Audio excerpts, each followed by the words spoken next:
Good morning, good afternoon, and good evening. Welcome to another SDGC25 special episode of the Community Voices Beyond the Logo. I'm Sudeshna Mahata, your favorite host and SDN ambassador, and today I'm super excited to welcome you all to our three incredible speakers and representatives of SDGC25 partner organizations. We'll dive into a little bit of what it means to partner with purpose, what are some of the behind the scenes of how our partners are working tirelessly with the SDN community to make SDGC happen. And they're not only our sponsors, but also like our allies to shape the future of service design and business transformation by design. So we're super excited for this conversation. Now, before we dive in, a quick check-in. So please drop all your comments or questions in the chat. We will have a Q&A segment at the end of the conversation. And yeah, hopefully we have a really great conversation, some really great questions that we can tackle. Before we go in, also drop where are you joining in from in different parts of the world. We're excited to see all the people, our SDN community that's interacting with us. So, without further delay, let me bring on stage our guests for today.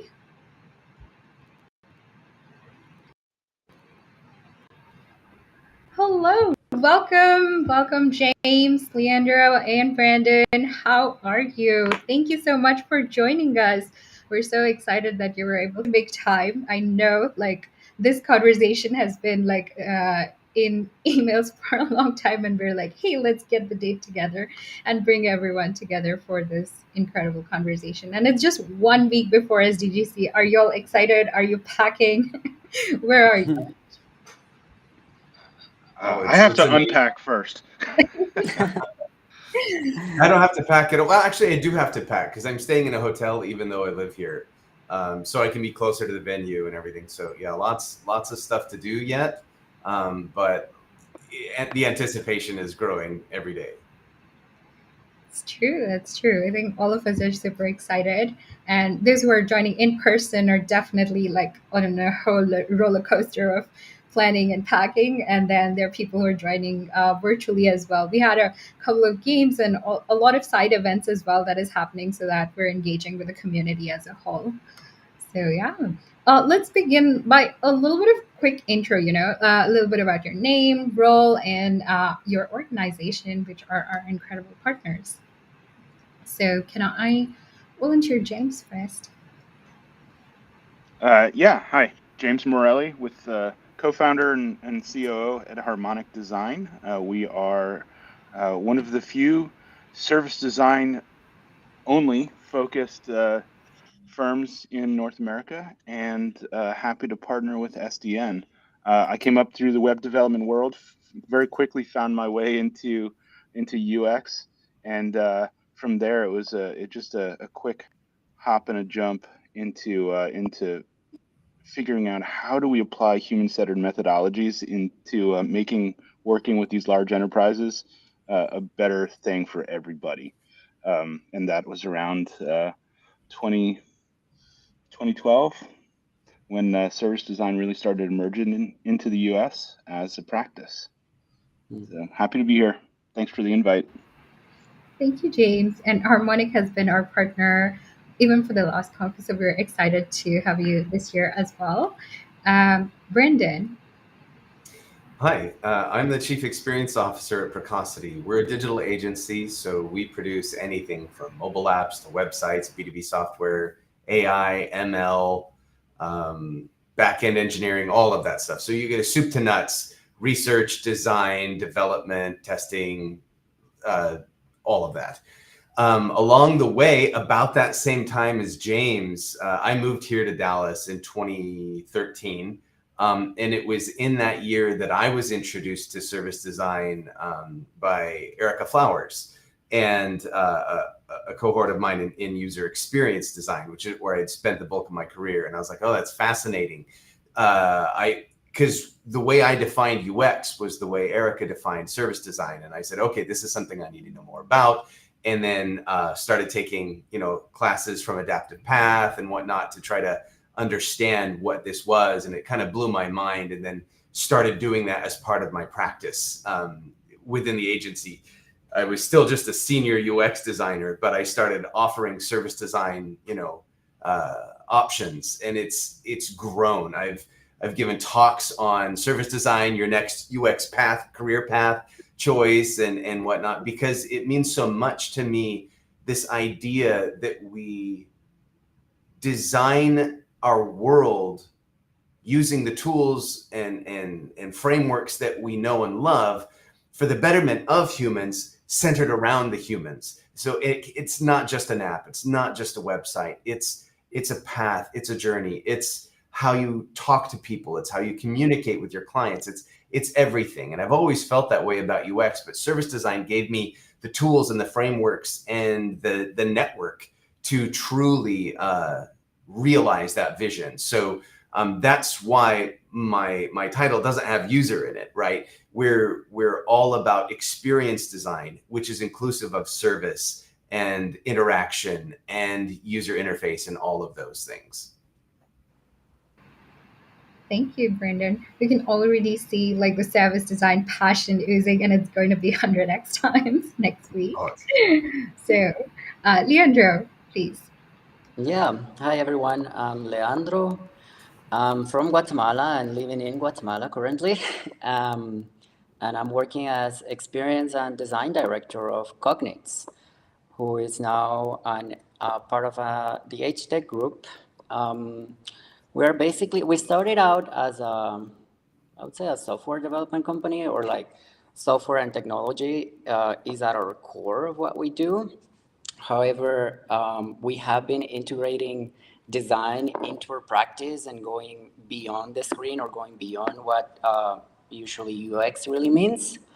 I actually started out as with the hospitality industry, so I have a hospitality background. And funny enough, it was around 2013 also that I became acquainted with service design in Europe. And then it was there that I found this methodology or framework that would allow me to bring this user centricity to other industries that might not be as accustomed to it as the hospitality industry is. And then when I got back to Guatemala, it was a completely different world. Like nobody knew what service design was. And so like I kind of like throughout my career, I've been kind of like trying to sell and pitch design in different environments. Like I've worked in insurance, agriculture, teaching service design as well. And now I'm here, and so it's great to be back in this community and seeing like internationally getting nurtured by what's going on around.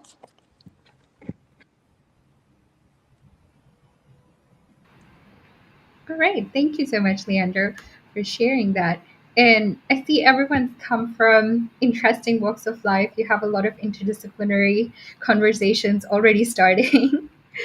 So, before we go into that, I think taking a little bit more about the partnerships aspect of it. Now, every partnership starts with like a shared value. And I was really curious about what made your organization to partner with SDN for this specific conference.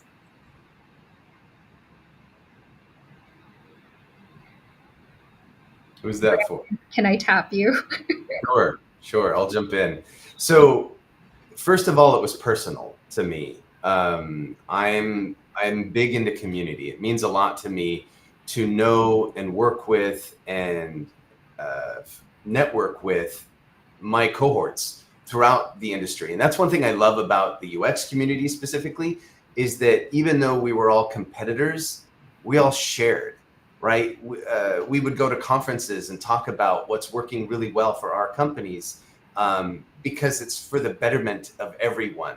And so I got to be really close with my competitors and how their practices were working. And we could sit down and have honest conversations about how to make the world a better place through design. It didn't matter really who was doing it. There's plenty of work to go around. And I loved that attitude. And so I wanted to be a part of that community. So with Greg Leclufi and Robin Roberts and Paige Roche as well, and others throughout the years, we established some service design meetups and started kind of growing that service design community here in Dallas, making sure people are aware of it. Because like Leandro said, man, it's like service design in the United States and North America is kind of where UX was around the early 2000s, right? We still had to sell it to executives. You still had to convince people that it was worthwhile. And that's still kind of where we are. So by building awareness through community was really big. So we did the meetups, introduced the practitioners first so they could lead up in their organizations. And then that led to us founding the Dallas chapter of the Service Design Network. All of that kind of this personal kind of side hustle that I'm doing, of course, bleeds into what I do at work. Being the experienced leader here, I get to craft that vision at Precocity. So it's very much a passion project of mine to bring service design as a practice into Precocity and wherever I happen to work, right?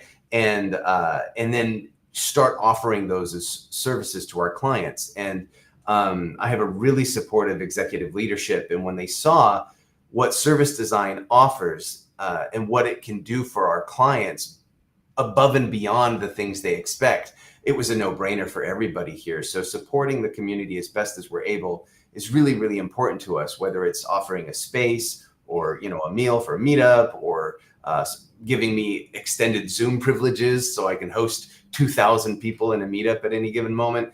It's been a big deal for us to continue to put our money where our mouths are, as it were, and offer that support to the industry. Perfect. Thank you, Brendan. And Brendan probably has a little bit more stories for us from the Dallas chapter as well. So we'll keep leading that in during the conversation. James, I'm curious about the leadership perspective from your side, like as a design leader and also as the founder of Harmonic Design, what was your thinking around this partnership? Yeah, actually, so the partnership with SDN runs deep with Harmonic. One of the reasons we founded the company was to help build community around service design, was to help Atlanta become known as a place where great design is being done. And early on, Patrick and Florian Vollmer founded the Atlanta chapter. It was like right around the same time that we were starting our company. We were still in a Spaces co-working facility, like tripping all over each other. And like as I mentioned earlier, I kind of alluded to that. Like one of the reasons we exist is to create services that are more human, inclusive, and sustainable. It's like that's our mission. And what better organization to partner with than the kind of premier foundational organization that really keeps us intellectually grounded and rigorous and not just academic, but ties academics to real world business, right? And like through the publication, we've continued to support that. Patrick's been a guest editor. Patrick's been a keynote speaker. I think it's really important for us to see that the organization continues to flourish and support the growth of the community so that, we can continue to push the benefits of service design out into the world. Right. Thank you for sharing that, James. It feels like SDN Atlanta chapter was almost like a cousin to Harmonic. We grew up together. At first, it was basically us, but then I mean, it quickly grew legs, and it's it lives on its own now, and it's great, and we still have team members on the board, and involved regularly, but it's great to see the community, especially in Atlanta, have grown over the past 9 years, to a point where it's like there's a critical mass of service designers. Hopefully we can continue to create enough jobs for everybody to continue to be successful. Definitely. Thank you so much, James. Leandro, tell us a little bit about the shared vision. Sure. Yeah. Before that, I just wanted to say, James, I really admire what you've done with Harmonic. Like I've followed your works over the years, and Thank you. It's truly inspiring for me. Like I used to be like that. That's amazing. That's a great place to be around. We have an amazing team. It's all them. It looks like it. Yeah. For me, it's also a bit personal. Like Brandon said, like I think the first conference that I attended, I did as a volunteer. I was a volunteer in 2013 for the conference in Cardiff. And that was my first ever contact with service design. I had just started my master. I think I had like a 1 month when I started studying, and then I went to the conference, and it was kind of like mind blowing. And then the year after, I was part of the organizing team for the Stockholm conference. So I got to work together with Birgit, and like I know, like I knew how much work people are putting in around this event. Like it's huge, and then like everyone's doing it on a volunteer basis. So I just like I knew how hard it is, but at the same time how meaningful and how impactful it can be for the people that are interested in service design. Like this is the platform to connect and share and be inspired and nurtured to keep going basically with the work we do every day. And so last year I attended the conference, and when they announced it was going to be back here in this side of the world, I was like, yeah, I have to get involved somehow, because, this conference doesn't really come here that often. Like it's usually in Europe. Like I think the last time it was here, it was like New York or Chicago. I went a couple of times there. Um, but so I said, I definitely want to be involved somehow. I don't know how. And then I felt like kind of like the stars sort of like aligned, because within Cognits, I was kind of like pushing to go beyond just UX. Let's go beyond the screen. Like I'm telling them, we need to do more design research. We need to, be more consultative for our clients, and we might start integrating some service design workshop facilitation at a more strategic level. And so at the same time, we were shifting and we were saying, okay, we don't want to be just a development partner. We don't want to just build things. We want to like consult and be more strategic for our customers. And I'm like, great, this is what the service design is for. And then I'm telling them, yeah, so the conference is happening in the US. Our key market, or main market, is for companies in the US. And so I reached out to the organizers to see in what way we could become involved, and we were able to find a good match, and now we're here. So I think it's all coming together. And now that Cognits is part of HTech, we see even more of an alignment. Like a part of HTech, we have the Momentum Design Lab, who's already doing a lot of service design, business design, strategic design, etc. So it's like a perfect match right now, and so we're really excited and happy to be here. Definitely. Thank you so much, Leander. I see like there are a lot of personal stories and even personal values that are directly connected to this greater purpose and impact that we're trying to make. And then we're talking organizational, and also like, hey, it's been in Europe. It's also like now in US after quite a bit of time. So it's interesting to see all those different perspectives. All right. For the next part, I'm going to make it a little bit fun. And I'm going to ask you if your SDGC 25 partnership had a theme song or a tagline, what would it be? And I'm going to let any of you go first because I don't know whose brain is like, yeah, I have one. We are I've got family. Oh, there We you are go. family. That's a good one. That's a good one. Mine is I Will Survive. Because at first I was alone and I was petrified, kept thinking, how am I going to put this conference on, without everybody by my side? And I spent so many nights just thinking how UX had done me wrong. But I grew strong and I learned how to carry on. And now we're back in the United States. And I see you all here with that happy look upon your face. I'm just so excited. I'll stop. I love it. And Brandon, you already turned it into poetry like, I will survive. I learned how to carry on. So that's amazing. James, you already have one. No, I was just saying we are family. That's like Okay. I can't even remember. I don't even remember who Like sings it. my God. It's just Leander. I think Brandon's got the best one. Like I don't like I'd say for us, like what comes to mind is like we are providing somehow the technical expertise or the engineering muscle for the organizer teams. Like I realized at some point that most of the volunteers, and of course it's natural, they're coming from the design world, but now that we have the online conference or virtual conference, and like there are a lot of all of these digital elements and components to the conference, that's the support we wanted to provide, and that's what we're doing. So like we're kind of like behind the scenes technical and engineering expertise supporters for the conference in a way. Right. Thank I don't you. think people understand how big of a deal a conference is. I know I didn't. I've wanted to host a conference for a long, long time. I was going to start really small. I was going to do like a small 1-day local 100 attendee thing. I don't know what made me think, hey, how about a global conference? Why don't we do that for our first one? Luckily, we have the support of the global team at SDN and lots of local.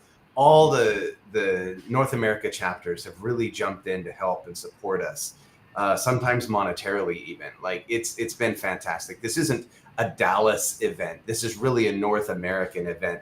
And I include Guatemala and whatnot in that. It's all of this continent, essentially, because it takes a lot of people a lot of time to make this happen.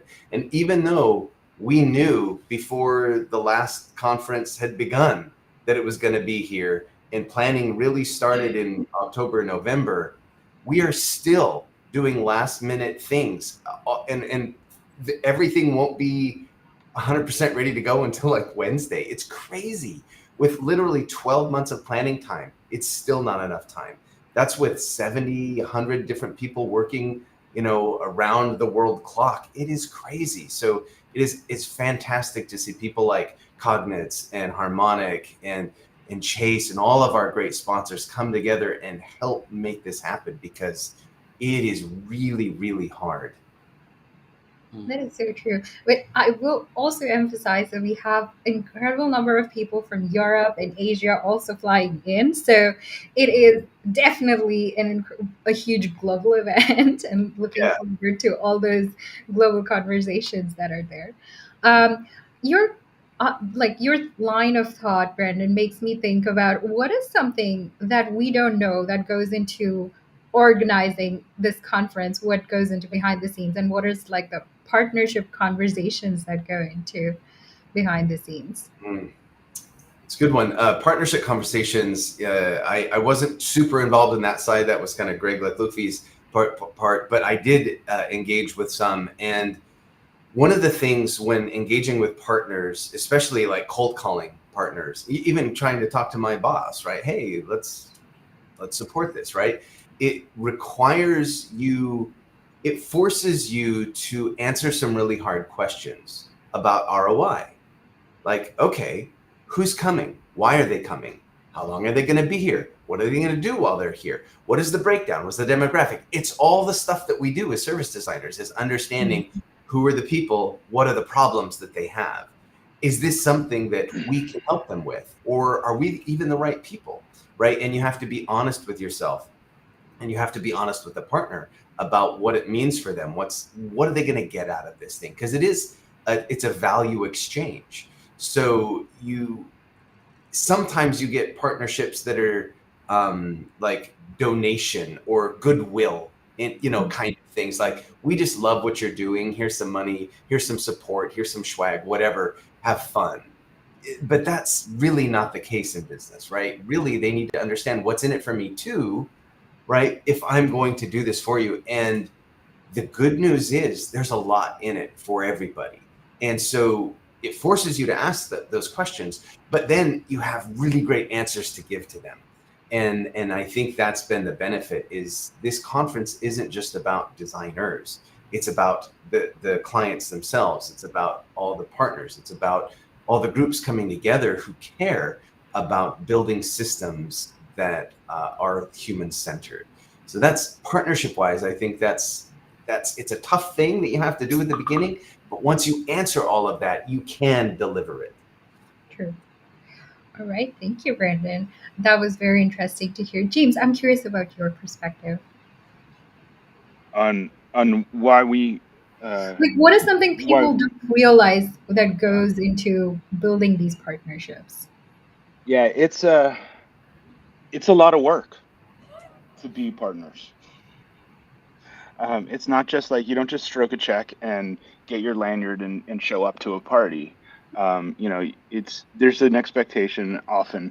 It's not always true, but there's often an expectation of true partnership and collaboration and creating something together that we couldn't do independently. And for us, it's a lot about we're happy to put the effort in and some money because it's not about just like you know again like getting a bunch of people together. It's about how we steward the practice and the field, and the story we tell about ourselves is the story that the world will hear. Um, and then I kind of touched on it earlier, but like being able to connect back to like the intellectual rigor and thought and writing and research that people are doing into the real business world. And then, it really helps us push the practice forward.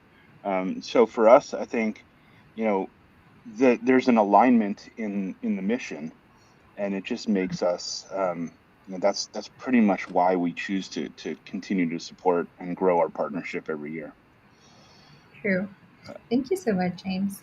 Like, if you had to give it one line, what is in it for Harmonic? What is what? I'm sorry.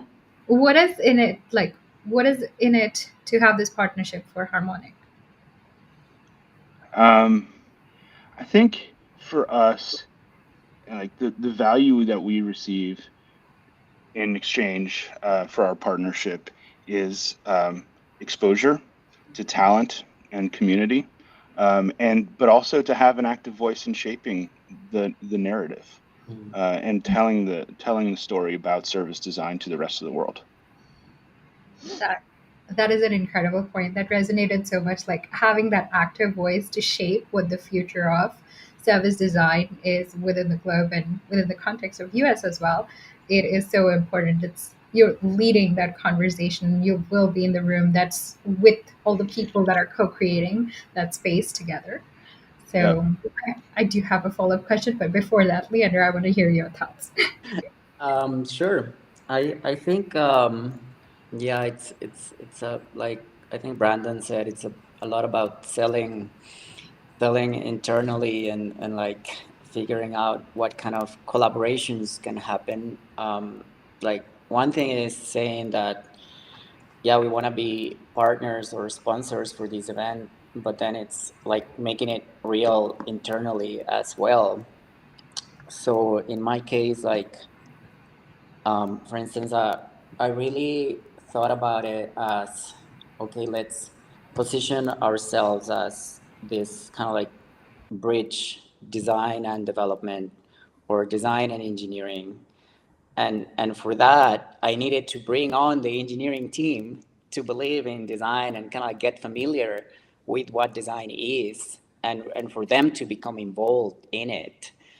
And so I'm speaking with the engineering director of Cognits and like the engineering team, kind of like figuring out how we can do this, what we can do, how do we add value. And now he's coming along with me to the conference next week, so that's pretty exciting. And then we also started kind of like planning this. We wanted to provide a workshop that would kind of like share a framework for how to connect design to delivery, and for that I needed to bring on the people that run projects from product like agile methodologies. And so I'm now like kind of like starting working with them and also getting them involved in what service design is and finding that bridge as well. So it's about that. And also now that we're part of HTech, who's a new company for us, so like new colleagues, new people, I'm also and like they came in and we already were into this partnership with the SDN, and they're like, okay, how can we support? And so I'm like, I'm going there, kind of like explaining that, like they said, who's attending, where are we going, what do we want to get out of it? And I'm like, yeah, okay, here's the people, the mix up, how this event kind of goes, where it is, blah, blah, etc. And I think I've been pretty lucky that all of the people that I've worked with or talked with have been really understanding and supporting. Like, so like one person from the HTech group is also coming along to the conference, and we're planning a lot of fun things around it. So I think it's it's great. It's magical in a way as well. True. You make such an important point, like about getting technology and different teams to kind of collaborate, because our theme for this year is business Yeah. transformation by design. And we really, it's not just service designers, it's also like people who are working in product, people who are working on the business side, finance and technology, just coming together to think of the broader aspect of creating such systemic experiences. So, yeah, thank you. All right. Now, as we're thinking about the theme, which is business transformation by design, I'm curious, was there like a particular trend, challenge, or anything in the industry that is currently there that's sort of making these partnerships timely for you all?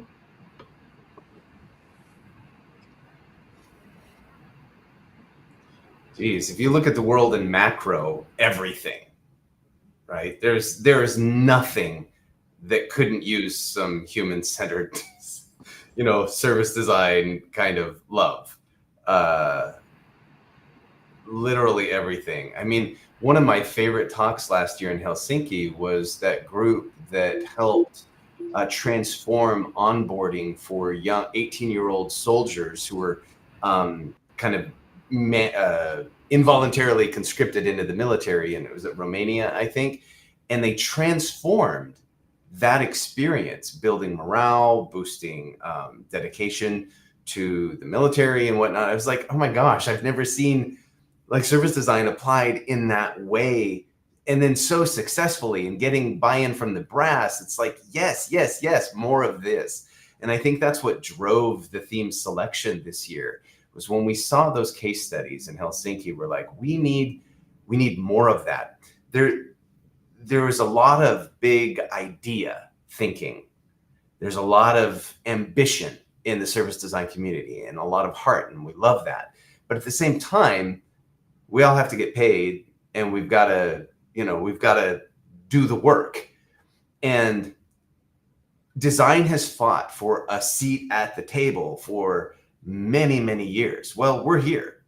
We've got the seat at the table now. What are we going to do with it?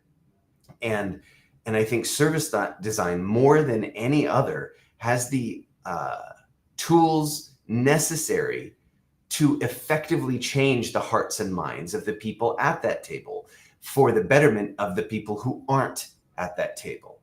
And so there's a bit of a play on words in the theme that we selected, business transformation by design. It's like, we do need to transform business, because right now it's a little bit too money, money, money, and a little less like value exchange, which is what business really ought to be. And we do that by design. Like, we need to ensure that the business is designed to do proper value exchange, not just take. And then, of course, it's business transformation by design, right? We are going to transform the businesses from the inside out. We do it with our clients. We do it at the companies where we are, and anything we touch. And that's why community is so important, that we're using design. We're using these tools and powers that we have been granted with at the tables we've been seated at to change hearts and minds, that we can make the world a better place for everybody through proper value exchange, not through take. I love that. I love that you went completely into like the theme and how it looks at the complex macro issues, and that design now has a seat at the table. So, what would you change? Um, James, I'd love to hear your perspective on this. Yeah, it's interesting. We've been in the world of business transformation for a long time, right? And it's whether it's like transforming around journeys or helping particular parts of business, reimagine the future. And it's a lot about connecting the different parts of the organization, right? And it's like orchestrating all the different voices, all the different opinions, and political aspirations for individuals within these large companies that we tend to work with. Um, and so it's one of the reasons that I thought this particular topic set was interesting for us in considering the partnership this year is just because, yeah, we need more people thinking broadly and expansively across organizations, right? I don't know if for those of us who follow, or for those folks who follow Harmonic, we've been talking a lot about journey management lately, and tying that back into, Brandon, like what you were saying earlier about, like, we have a seat at the table, right? But we have to continue to show value, and we have to speak the business language, and a lot of that right now is focused on numbers, right? Like, how are we showing the impact of what we're doing? And which is funny because I think last year's theme was around impact, right? Like, so that's, for us, that's kind of what made the partnership timely, and the theme. For us, again, it's a way of investing in our collective capacity, and not just, talk about service design, but how we make it real. That is so true. And I just want to add here, because I had sort of a little bit of a similar conversation when I was doing workshop participants. So Harmonic facilitators were going to be conducting a workshop, and they were talking about a similar theme of using systems thinking to look at the broader system in place and talk about the value and impact of it. So uh, for anyone who's interested, you can join the workshop. Sold Leanne, out. I think all of the workshops are sold out. Yeah. Yeah, after the episode, all the workshops were sold out. So, Yeah. all right, go ahead, Leandro. Tell us about your perspective. Sure. I mean, I think it's quite interesting that the theme for this year is business transformation by design. Um, like if I think about the current world right now, the US and it's like business oriented in general. So like capitalism empire driving, this, but then at the same time, there's a lot of turmoil happening around, like politically, socially, economically. Like every week you see something new coming on, and it affects the whole world, right? Um, so it's quite interesting that this is happening this year in the US, and the theme is transformation by design, or business transformation by design. Like I feel like it makes it um, important. However, also to that, I also remember a conversation I had with someone at the conference last year, and then I think this person was just kind of like randomly popping on onto one of those satellite events, or like not really into the design world, and then he's telling me, so like he's like, I don't get this you designers, and I'm like, okay, why? And then he's like, so you're telling me a designer is gonna solve the climate crisis? and and I was like, you know what, it was just like a shock to me, like, to come from a more of a humility perspective as well. Like I feel like sometimes we designers have very good intentions and very high standards and ideals about how the world should be, and I think all of that is great. But then that brings me up to one of the sub themes that I'm particularly connected to, which is this strategic gap, and what James was saying at the end, like how do we make this real?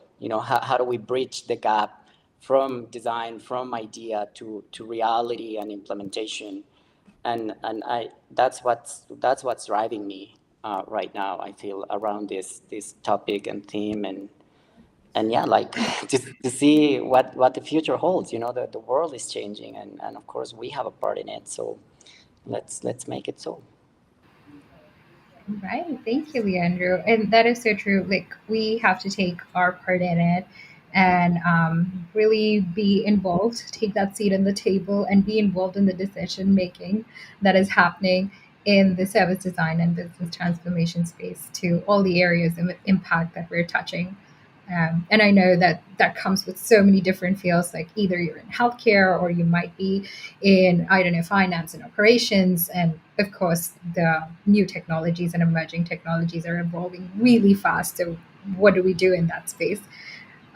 So, yeah, there's so many areas to touch. We are at actually 5 minutes to the end of the conversation. So, what I'm going to do is pull up our Q&A, see if we have some questions, and then I'll continue to the other ones. Oh, yes, we do have a question, a long one too. Okay, so as a long-standing SDGC participant and partner, how do you see the conference evolving over years?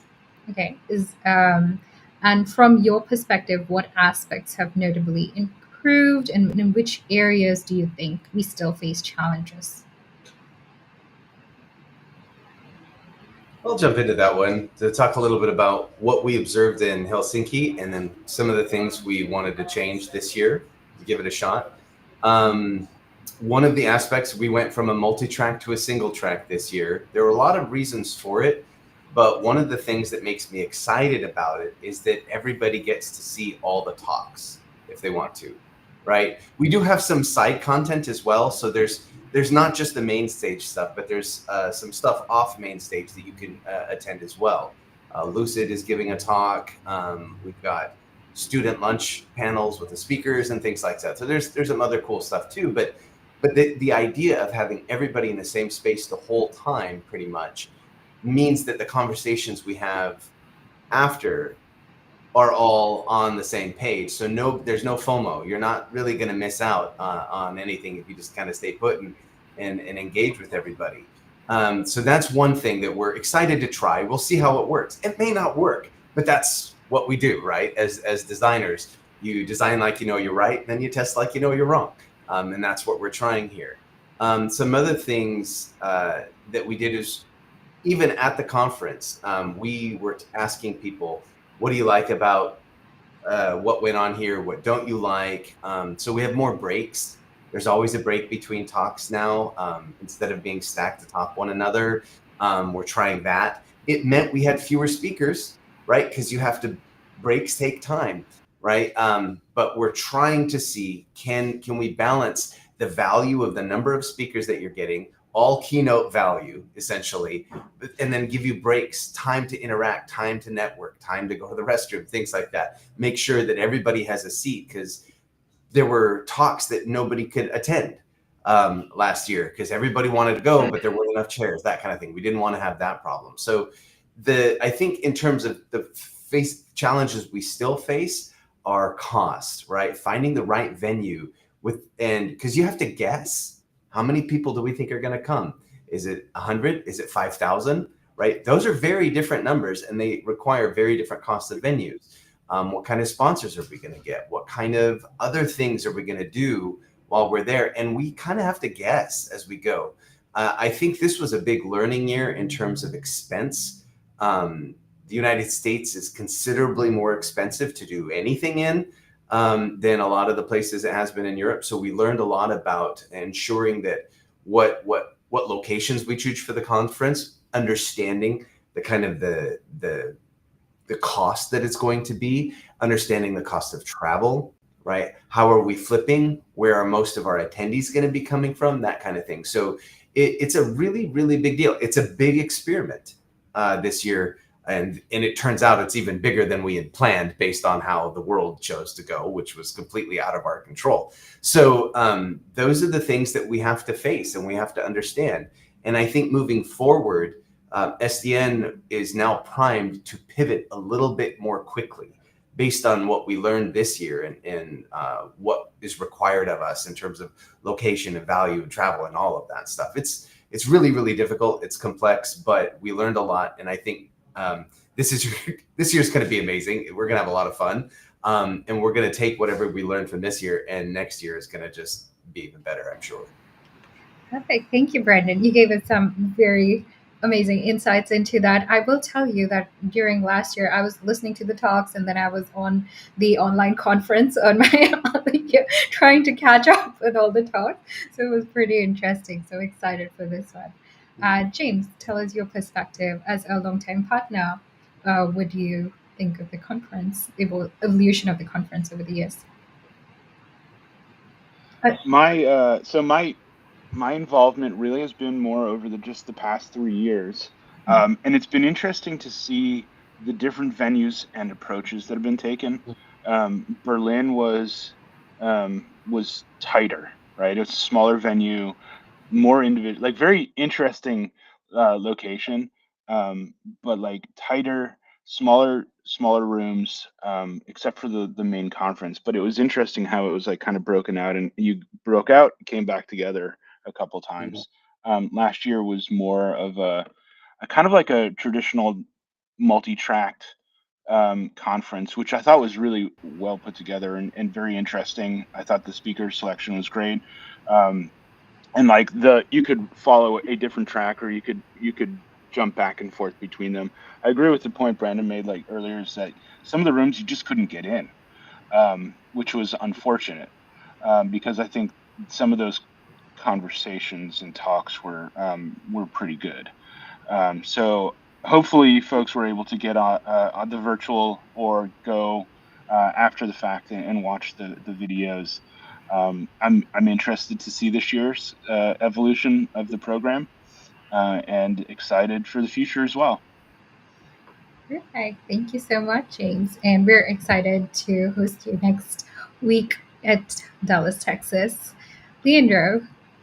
Yeah, I think in terms of evolution, I feel like definitely there's a lot more awareness about service design now, and it only makes sense that maturity grows over the years. So this is a long-standing conference, so conversations get more matured as well.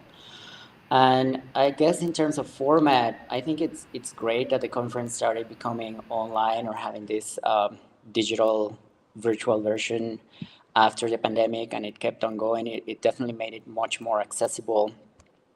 And I do like that as the conference moves from city to city or country to country, like the host or organizer, local organizer teams, like really brings a lot of their essence into it. And that really shows off in what you're experiencing and living there, which is amazing. However, I have seen these other conference that the related systems thinking and design that it's actually happening the same week, which is unfortunate because I really wanted to go there as well. But anyways, one of the things that they do, and I think it's great, is that they have these hubs all around the world. And then they are kind of like hosting various events around the main conference that it's like the headquarters of the conference, if you will, in a particular city. But then there are all of these other events happening in person around the world at different times. And I guess since SDN has a lot of chapters all over the world as well, this is something that I would really love to see as well happening with the service design community. You know, a lot of, like I see, for instance, like the Mexico chapter is doing a lot of things around this conference. So that's amazing. But like if that were to happen in the various chapters we have in the rest of Latin America, Asia, Europe, or even Africa, like that would be just, you know, uh, incredible. Of course, it requires a lot more logistics and coordination, but you know, we can dream. Leandro, I totally agree with you. And you know, what's fascinating about the Dallas chapter is that it really isn't the Dallas chapter. It's just, Mm. it happens to be that Greg, Robin, and I live here, you know? And the thing about it is when COVID, we'd started to have a few meetups. We started around 2018, 2019, and we had 30 people, 50 people. We had 100 people once come to our meetup and just trying to introduce service design to Dallas. Then COVID hit. And we thought, you know what? Let's just do it on Zoom. Why not? And we had 150, then we had 200. And then we had one event. It's a bit of an outlier, but we had an event with 2,000 attendees. Wow. At one event. And we're like, I think we're onto something here. And we went from 250 Dallas meetup members to 5,500. So there aren't 5,500 members of SDN Dallas. Well, but the meetup has 5,500 members because they come from China and Africa and Guatemala and all over the world, and they attend our meetups, and it's been fantastic. And after this conference, we're going to keep doing that again because we realize there is a nice local community here. There are a lot of people here, but really we can tap into the whole planet. And if we do these remotely, everybody can join. Everybody can go to our YouTube and watch after the fact if they can't make it. And it's kind of transformed how we think about what a chapter is for us pretty significantly. I think you're totally right. True, and that is the power of having hybrid events, which can be a whole different episode. For today, we've already got over time, and so I want to be mindful and respectful. And with this, we're gonna end the conversation with one liner for all of from each of you to the participants. What is one line you would tell our participants for the conference next week as SDGC partners? James. Yeah, I would say, tying it back to some of the things I said earlier, that the future of service design isn't just something we should wait and see what happens. It's something we need to actively and intentionally build together, and control that narrative for the rest of the business community, and maintain our seat at the table. It's amazing. Brandon. I'm going to continue that same thought from James, which I think is brilliant, and yes, and it with come to the conference ready to find and learn new tools and frameworks and methods. Listen to the case studies. Listen to this. Our goal for the speaker selection was real world stuff. So you should come away from the conference with new tools or ideas or merely inspiration to go back to where you came from and begin implementing immediately. That's the goal of the conference, is to equip you and inspire you to do so. So come with that in mind, and make sure you note, I will go back and I will try this, and I will try this, and I will try this, and I will implement that. That will make me feel like we were successful. Definitely. Yes, and to Leandro. Yeah. I would just say to be present, like, and take deep breaths. I feel like conferences can be a bit overwhelming. For like, at least for me, they are like, it's a lot of people, a lot of ideas all happening at the same time, all around you, and it can just become a lot. So I would just say, try to let go of expectations, just be present and enjoy the moment. You know, that's what I would say. That is amazing. Thank you so much, James, Brandon, and Leandro. We had an amazing conversation, and we're all looking forward to next week when we see you in person. So thank Yeah. you so much. Excited to be here. Looking forward to next week. See you all Yeah. in Dallas. Bye-bye. Bye Bye. bye. And as we are closing, a couple of things for you. So thank you and bow. SDGC is next year. If you're here for like a last minute ticket, please scan our code and join us. Or I know that you're already packing or on your way to the airport. So just stay connected with us on socials. Keep sharing your stories, post them and tag us throughout. And next week, our SDGC team, SDN ambassadors team, and volunteers will be bringing to you live updates from all of these conference venues. So be there and share with them your stories. And we'll see you on Community Voices the week after. So see you. Bye.